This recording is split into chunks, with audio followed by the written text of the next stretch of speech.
First कुरिन्थियंस chapter 15 verse 58। क्या लिखा है, पढ़ो। सो हे मेरे प्रिय भाइयों, सो हे मेरे प्रिय भाइयों, भाइयों बोलेगा तो चर्च को बोलता है। जब भी भाइयों वर्ड आएगा तो समझ लीजिए कि ये कलीसिया के लिए है। किसके लिए है? कलीसिया के लिए, मतलब विश्वासी के लिए है। आगे, दृढ़ और अटल रहो। सो हे मेरे भाइयों, दृढ़ और अटल रहो, मतलब ऐसे गड़ जाओ कि आपको कोई हिला ना सके।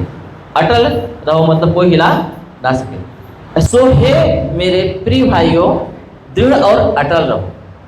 किसमें?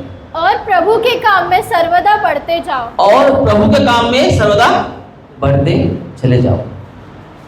ये वचन में आपको पता है, मुझे कंठस्थ है, याद हो गया है। ये मेरे मन में ऐसे घुसा रहता है, अंदर रहता है। आपका जीवन में ये वचन जुड़ा रहना चाहिए।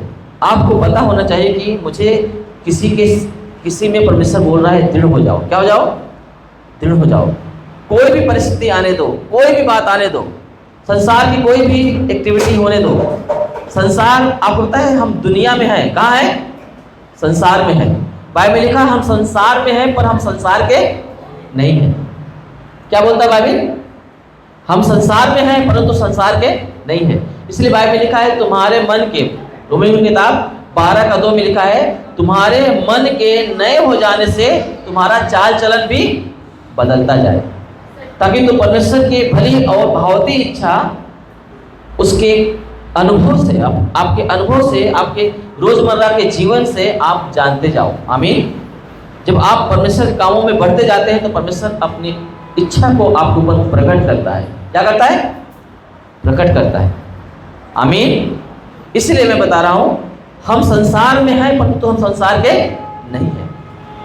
हम संसार में हैं परंतु हम संसार के नहीं हैं। इसीलिए परमेश्वर चाहता है कि हम ऐसे परमेश्वर में दृढ़ हो जाएं कि संसार की कोई भी वस्तुएं, कोई भी प्रॉब्लम, कोई भी जात धर्म, है ना, जो एक्टिविटी है।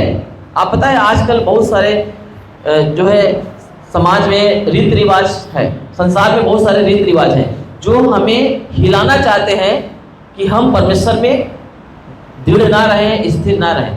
इसलिए हमारे आसपास वो माहौल उत्पन्न हो, हम देखते हैं हमारे फैमिली में, हमारे दोस्त यार में, रिलेटिव में, हम जहाँ काम करते हैं, जहाँ उठते बैठते हैं, संसार की जो स्वभाव है, उसकी एक्टिविटी है, उसके क्या बोलते हैं रीति रिवाज हैं, वो आपको हिलाने की कोशिश करेंगे कि आप भी उसमें शामिल हो जाएं, आप भी ऐसा काम करें कि आप परमेश्वर में स्थिर ना रहें। इसलिए बाइबल हमें बताती है कि हम संसार में हैं परंतु संसार के नहीं हैं। इसलिए हमें संसार हिलाएगा करके हमें दृढ़ और अटल रहना है। क्या रहना है? दृढ़ और अटल रहना है। और प्रभु के काम में, इसमें प्रभु के काम में सदा बढ़ते जाना है। आमीन। किसमें बढ़ना है? प्रभु के काम में बढ़ना। ये हमें परमेश्वर बताता है। क्यों ऐसा? क्योंकि यह जानते हो कि तुम्हारा परिश्रम प्रभु में व्यर्थ नहीं है। हेलो, तुम इसलिए दृढ़ हो जाओ, आपको कोई हिला न सके, और परमेश्वर के काम करो, उसके काम में आगे बढ़ते जाओ, क्योंकि प्रभु ही एक ऐसा, प्रभु का ही एक ऐसा काम है जिसका परिश्रम व्यर्थ नहीं जाएगा और बाकी सारा काम व्यर्थ चला जाएगा। हेलो, केवल एक ही काम है जो आपको, है ना, आशीष दे सकता है। मैंने पिछले दिनों में आपको बताया था कि संसार में बहुत सारे धनी लोग हैं और वो अपने धन को है ना ले नहीं जा सकते, स्वर्ग में नहीं दे सकते, परंतु परमेश्वर ने हम विश्वासियों को ये अधिकार दिया है कि हम स्वर्ग में धन इकट्ठा करें। क्या करें? धन इकट्ठा करें। इसलिए यीशु ने बोला तुम धरती पे धन इकट्ठा ना करो जहाँ पे चोर चुराता है, जहाँ पे तुमसे कोई छीन सकता है, धोखा दे सकता है, भाई बांट सकता है ना, काई उसको लग सकता है ना, सड़ सकता है, जला सकते हैं। अभी कितने सारे पैसे और क्या बोलते, पैसा जब चेंज किया गया, 1000 के नोट और 500 के नोट, कितने सारे पैसे जलाए गए, है ना, करोड़ों अरबों रुपए ऐसे जला दिए गए। क्यों? अनलीगल पैसा था और गवर्नमेंट के पास अगर मिलेगा वो किसी के पास तो वो उसको जेल हो सकती है ना, और वो किसी काम का नहीं है। मेरी बात समझ आ रही है? वो अनलीगल था और इसीलिए उसे पैसा बाहर निकाल नहीं पाए और वो जला दिया गया। हेलो, इसीलिए आपको मैं इस पर एक और बात बताता हूँ। ऐसे मसीह में जो अनलीगल काम कर रहे लोग, अनलीगल तरीके से जो लोग है ना हैं, मैं बता रहा हूँ वो किसी काम का नहीं, जला दिए जाएंगे, है ना।